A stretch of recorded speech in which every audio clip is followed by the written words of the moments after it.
2 out of 3 Americans have an unfavorable view of the party that you caucus with. Yes.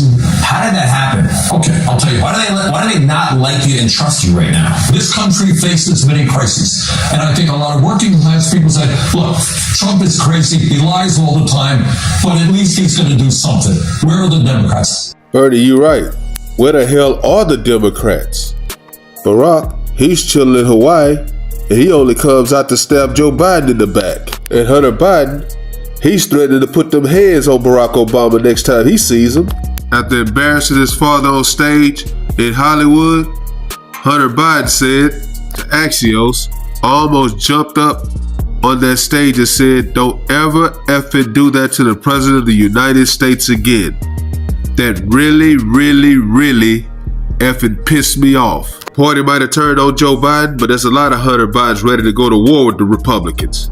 Young and feisty Democrats that back in the day, they would have challenged you to a duel.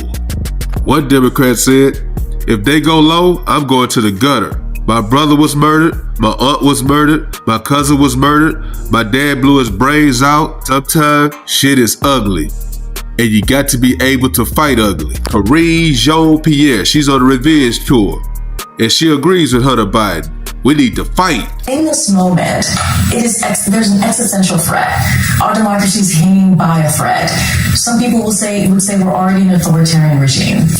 And I need to see teeth. I need to see fire. This DEI hire is on fire, and she's throwing everybody under the bus. And she's blaming, you guessed it, white people.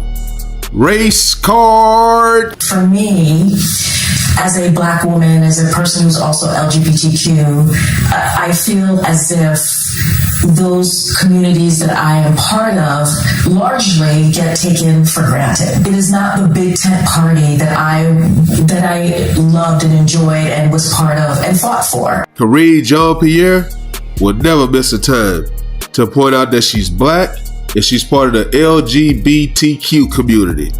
And white people, they can't see race.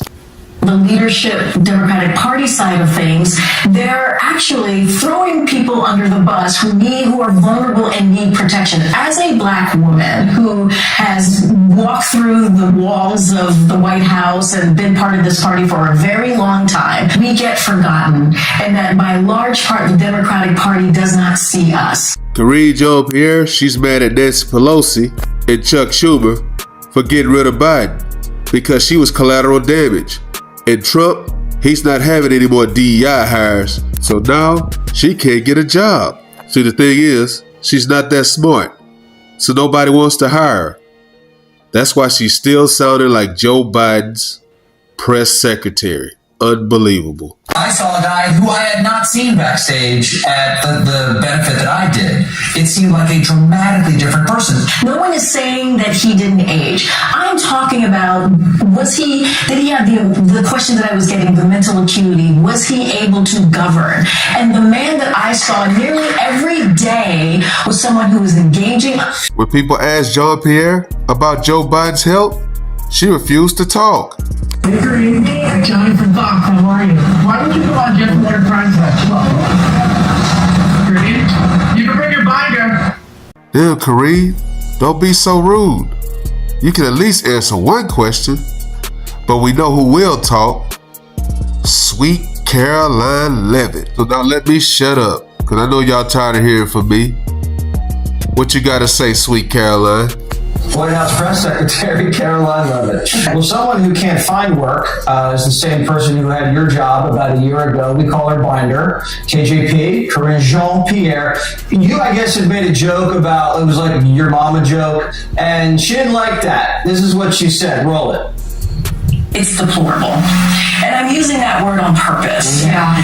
Because they don't seem to understand, this is the Trump White House, that they don't work for just one man. Yeah. They work for the American people. The White House press secretary is not about doing online trolling.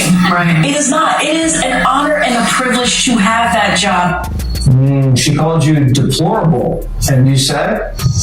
Well, with all due respect to my predecessor, she is one of the main culprits of the greatest cover-up and scandal in American history. She took the podium every day and lied to the press about the incompetence of her boss. And on this book tour, she continues to lie. She said this past week that Joe Biden would still be up for the job if he had, God forbid, been reelected in November. She actually said this week as well on a podcast that Joe Biden did more press engagements than President Trump currently does now.